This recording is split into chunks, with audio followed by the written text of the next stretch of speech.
Once upon a time, before the likes of X and Lil Uzi Vert's, an obscure 16-year-old kid in a do-rag took the SoundCloud scene by storm. With a voice and talent like no other, he created music that felt cold yet comforting, connecting with listeners in a way that most artists could only dream of. Yet while the majority would embrace this newfound fame, he stayed far, far away from it. Over 7 years have now passed since Complex labeled him a legend in the making, DJ Khaled opened his first ever tour, and a young Kylie Jenner misquoted his lyrics on IG. So with no further ado, here is the mysterious tale of Spooky Black. Spooky Black. Spooky Black. What do you mean? What kind of music is this? He sings. His name is Spooky Black. And he sings, yeah. Is this him? Every time. Yeah. Okay. Yeah, just like Mama Cuff, I was dumbfounded when that camera slowly panned across to Spooky Black, posted up in a white turtleneck and do-rag for the first time. But as the old saying goes, never judge a book by its cover. This iconic fit would live rent-free in the minds of nearly everyone that watched the music video for his breakthrough song, Without You. Uploaded to YouTube on February 28th, 2014, it went on to accumulate over 11 million views, and Spooky quickly became a viral sensation, with websites such as WRLD and Complex reposting the video just months after it came out, and writing articles like, "Caucasian sensation Spooky Black rocks a do-rag better than you." That's some top-tier journalism right there. Although his look and name were getting a fair amount of attention when the music video first started to pop off, it was the song itself and his mysterious persona that had people hooked. Without You, along with the rest of his music at this time in 2014, was a very bleak combination of lo-fi R&B and hip-hop. Being a reclusive kid growing up in the cold state of Minnesota, his sound was a true representation of himself and his surroundings. In one of the few rare interviews that Spooky has ever agreed to, this is what he had to say about his creative process at the time. "When I'm at home writing, it has to be late because that's when I'm in a groggy, deep, contemplative mood. I take my time walking around my basement when the lights are off. People think it's depressing, but it's not. I like being alone, how spiritual it is. I don't really like making positive music." Now at this point, you probably have a lot of questions. Who really is this kid? Was he just a one-hit wonder? What happened to him? Or more importantly, was Spooky Black a time traveler? Well, in order to answer these questions, we gotta go back even further in time. So warm up some hot chocolate and get ready, because this tale is just getting started. February 20th, 1998, the day that Spooky Black, aka Corbin Beckner-Smitsnick, would begin his journey here on Earth. Born in Baltimore, Corbin would then move to St. Paul, Minnesota. His first taste of music came in the 3rd grade, taking guitar lessons where he learned to play covers of various rock songs. However, just like most 90s kids, including myself, he would later go through a dubstep phase and an emo one as well. It wasn't until the 7th grade that he finally decided to test out his vocal chops and start singing. But before he would go on to record, and I quote, panty-melting R&B songs such as Without You, he would discover another underground legend by the name of Lil Ugly Mane around 2012, whose grungy, sinister rap sound would heavily influence Spooky Black's earliest music. This led to him pushing aside the angelic vocals for the time being and releasing his first ever project filled with nothing but dark devil rap. There's nothing eerier than a forest at night. That's why the title of Spooky Black's first ever project, Forest, suits it so well. Released in 2013, Corbin sounds hardly recognizable on this thing compared to the music he would blow up with just a year later. Being his first body of work, the Forest album is a crucial piece of Spooky Black's lore. Yet at the end of the day, this project never really gained much traction and kinda drifted off into the shadows of the internet, only to be re-uploaded by fans on SoundCloud and YouTube years later. So I guess the next big question is, what sparked Spooky Black to make such a big change? Why did he go from Lil Ugly Mane inspired rap to lo-fi R&B? Well, ladies and gentlemen, in order to get the answers we're looking for, let me introduce you to a few men by the names of Keith Sweat and Joe.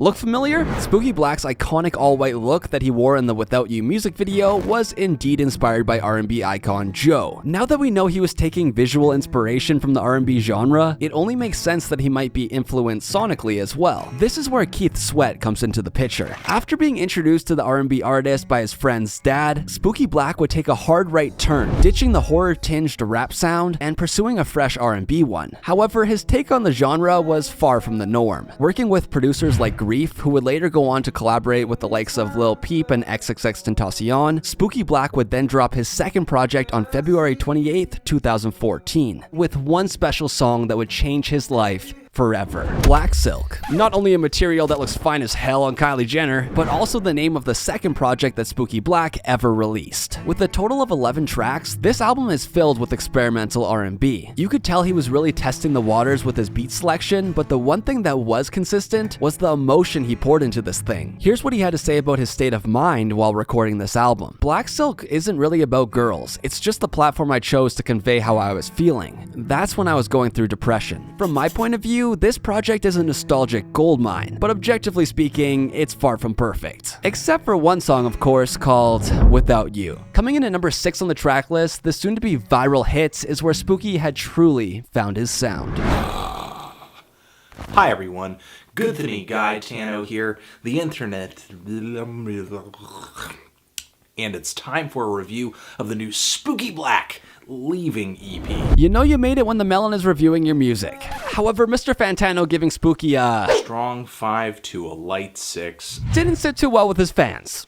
At all. To provide more context, the project he was talking about was Spooky Black's follow-up EP to Black Silk titled Leaving. Released later that year on August 12, 2014, the mysterious SoundCloud star didn't waste any time feeding his fans with new music. However, he still wanted nothing to do with the newfound fame. Countless publications reached out hoping to learn more about the man behind the voice, yet got absolutely nothing. Spooky Black was a ghost. One of the best examples that I found of this came from June of 2014.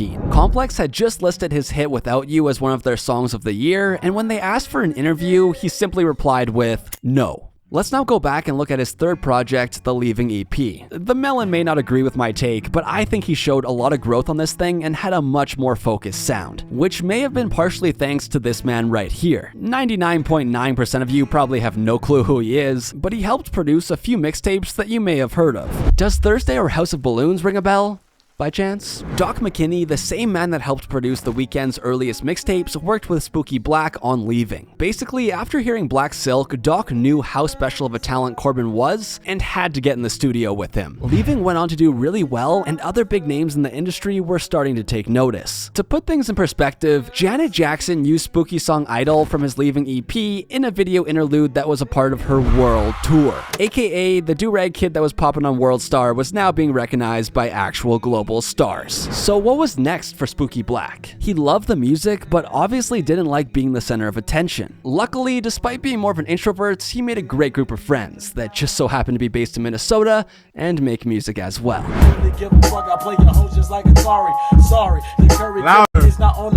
Shout out to Denzel Curry for spitting fire like usual in this rare clip from 2015, but he's not important in this story. These two guys, however, are Bobby Raps and Allan Kingdom, 2 out of 4 members of a group called The Standard. Who were the other members? Well, a producer by the name of Simon and the one and only Spooky Black. See, after releasing his Leaving EP in August of 2014, Corbin decided to link up with his closest friends and collaborators from Minnesota, rather than focusing on his solo career, which led to these 4 unique artists forming The Standard. Here's what Bobby Raps had to say about what made the group so special. "I don't know if the last time you saw 4 individual artists from different sides of the spectrum and from the same town come together." Producer Doc McKinney was still heavily invested in Spooky Black at this time and was very much aware of Bobby, Allan, and Simon as well, resulting in The Standard flying out to Toronto in October of 2014 to record their debut album in Doc's studio, self-titled The Standard. It's all about November 4th, The Standard album, Allan Kingdom, Bobby Raps, and Simon, Spooky Black. I see you, keep winning, keep being the best. Salute from We the Best. You know what it is, November 4th. Bless up. Yeah, that actually happened. As much as it looked like a paid cameo, it wasn't. On Corbin's Leaving EP, the 8th song on the track list was actually called DJ Khaled Is My Father. The song had nothing to do with the former king of Snapchat. Spooky just thought Khaled was funny and weird and decided it would be hilarious to name the song that, which I'm glad he did. After hearing about the song, DJ Khaled followed him on Twitter and got his number. After the collective released their album, they quickly went on tour across the US in November of 2014. It was on one of their first stops at the iconic SOB Theater in New York that Spooky had asked Khaled if he would open the set. Mr. We the Best agreed and kicked off the show by screaming, "This is a legendary, historical night! Y'all ready for The Standard?" Also, this particular show was so highly anticipated that it was covered by the likes of Billboard and the New York Times. Being the mysterious internet figure that he was, people wanted to see Spooky Black in person and figure out if he could actually sing live. And boy oh boy, did he ever deliver. For the next one, New York City. Make some noise if this boy can sing live in real life. So what was next for him and his newfound collective, The Standard? Well, after finishing up a successful tour, Spooky drifted back into the shadows to work on new music. And The Standard, well, I'm not exactly sure what happened. Sadly, their self-titled album would be their first and last project. No need to get upset though, because they would all remain close friends and continue to help each other's solo careers. With Bobby Raps, Simon, and Spooky Black staying particularly close, and Allan Kingdom going on to get a huge breakthrough in 2015, landing a feature on Kanye's song All Day. Yet with all that being said, something big was about to change for the SoundCloud star as 2014 came to an end. All thanks to a name he came up with in the 9th grade. Of an artist who is white, pale. His name... Stop the music. Spooky Black. As you could probably tell from the emphasis that Peter Rosenberg was putting on the color of Corbin's skin, they were not too happy with a Caucasian artist wearing a do-rag and rocking the name Spooky Black. Let's just take a quick look at the like to dislike ratio on this video to see how the general audience was feeling about this take. Yeah, I don't think they agreed. The name Spooky Black was either controversial, dope, or a meme, depending on who you asked. Although his fans were riding hard for the name, Corbin himself hated it. Just listen to what he had to say about it. I came up with the name Spooky Black in the 9th grade, but I never expected it to stick. I cringe when people call me Spooky Black. I hate it. If Corbin's watching this video, he probably hates my guts by now. I've called him Spooky Black like at least 1,000 times. God damn it. However, that won't be the case any longer because the kid from Minnesota would officially change his artist name at the end of 2014, releasing a new single called Worn under the stage name Corbin. May 31st, 2015, a day that Corbin and Bobby Raps fans would never forget. The two members of The Standard had decided to pair up and release their first collaborative album titled Couch Potato. With the cover art arguably better than the Mona Lisa, this album also had a concise track list of 7 songs. Corbin carried forward a similar style that made Leaving so special, yet Couch Potato hit harder. Thanks in large part to the production, his co-star Bobby, and Corbin continuing to push himself as a vocalist. Bobby Raps is a much more traditional MC and, in my opinion, one of the most underrated producers in the game. This is kind of jumping ahead, but let's take a look at some of his production credits over the years. Sidewalks by The Weeknd, Not Fair by the Kid LAROI, Met Gala by Gunna, and Slayer by Lil Uzi Vert. With an unmatched discography for his age,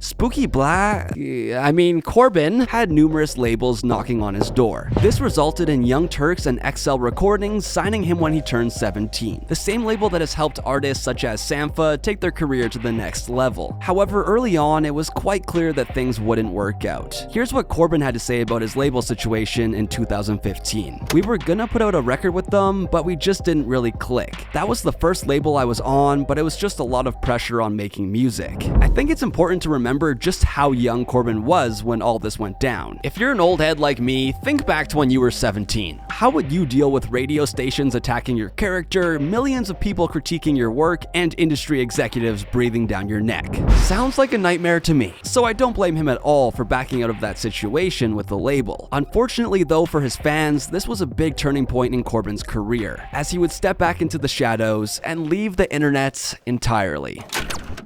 What's up with Corbin? We ever gonna meet Corbin? Oh man, I don't know. I seen him from a distance and I'm like, that's the guy.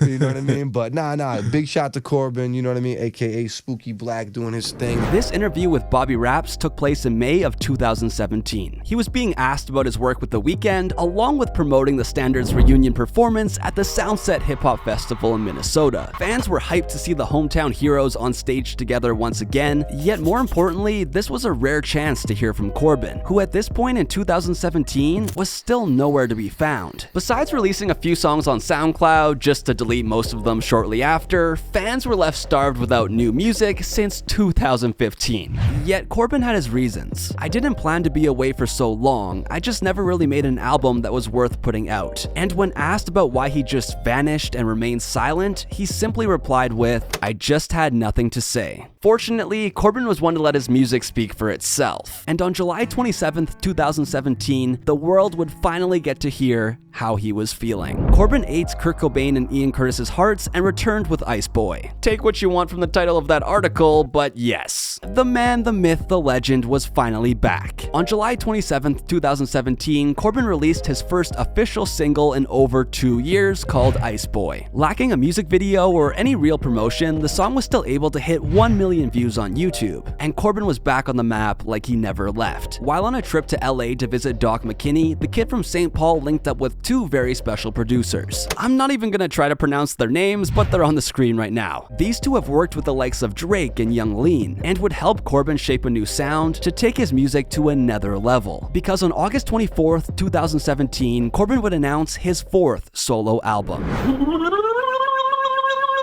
Hi everyone, Tano here, the internet's busiest music nerd, and it's time for a review of the new Corbin album, Mourn. Overall, I really like the vibe and aesthetic of this album quite a bit. There are a lot of solid sounds and tracks on here. Corbin has a stronger sense of style here than he has on any project he's released so far. I'm feeling a light to decent 7 on this thing. I'd rate it higher, but hey, that's a pretty damn good score coming from the melon. Mourn was released on September 5th, 2017, and would show off a brand new side of Corbin. While recording the album, he said his mind was filled with apocalyptic thoughts and paranoia. This album also came with some long overdue visuals that were very reminiscent of his earliest music videos. Although I love the 480p nostalgia of the Without You video, it was nice to see Corbin walk around a forest in 1080p this time around. So, with a brand new project officially out, music videos being produced, and a North American tour scheduled to take place during the fall of 2017, Corbin was back for good. Right? Man, I love the Corbin song. The video, it's just an amazing record. He's so talented. How was that like working with him? Because I know you knew about him like before when he was Spooky Black. Like you were tapped in with him. Oh, that's my. I love that. I just shot myself. I was like, bro, we gotta get in. We gotta make something. He was like, I'm down. Let's do it. And I was like, really? He was like, yeah. We exchanged numbers. Now I tell everybody the story.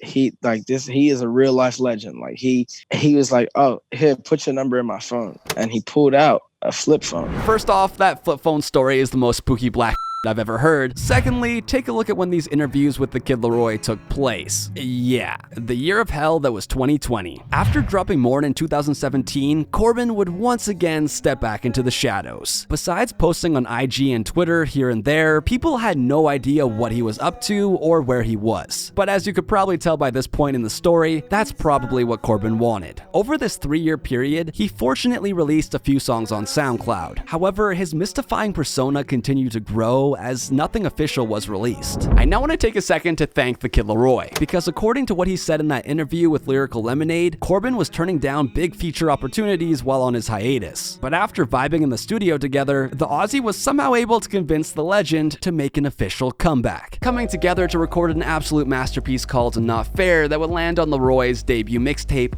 Love. On top of that, they would shoot a music video for the song, showcasing Corbin's new look and capturing the feeling of the track perfectly. Also, it was really funny to read all the comments under the video, as people were either just learning about Corbin or realizing that this was the same man that rocked a do-rag and serenaded their girl back in 2014.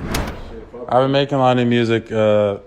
It's coming together. So I have like 3 solo projects by myself, and then probably like 3 collaborative projects. So like a bunch of coming in the works. So it'll be a kind of way too much music at the same time, hopefully. Oh God. Although all those projects he just mentioned on Instagram Live back in 2020 are yet to release, I'm okay with it. See, while most artists are busy making fast food music nowadays, Corbin created timeless records with real emotion, pain, and panty-melting vocals. The man also took risks, started a group with his friends, told Kylie Jenner to f*** off, and continued to evolve his sound while staying true to himself. His career is unlike anything the music world has ever seen. If you're curious as to what he's doing now, well, like usual, he's been keeping it pretty low-key and sadly hasn't dropped any solo projects. Just one sec. Until today, October 31st, 2021. I honestly made this entire video before seeing Corbin's announcement, so the timing of this is pretty spooky to say the least. But on that note, I'm gonna go walk around the woods back there and listen to the new album, so I gotta go. However, I just wanna wrap things up by saying shout out to DJ Khaled's son. Your impact on the SoundCloud scene and music as a whole will never be forgotten.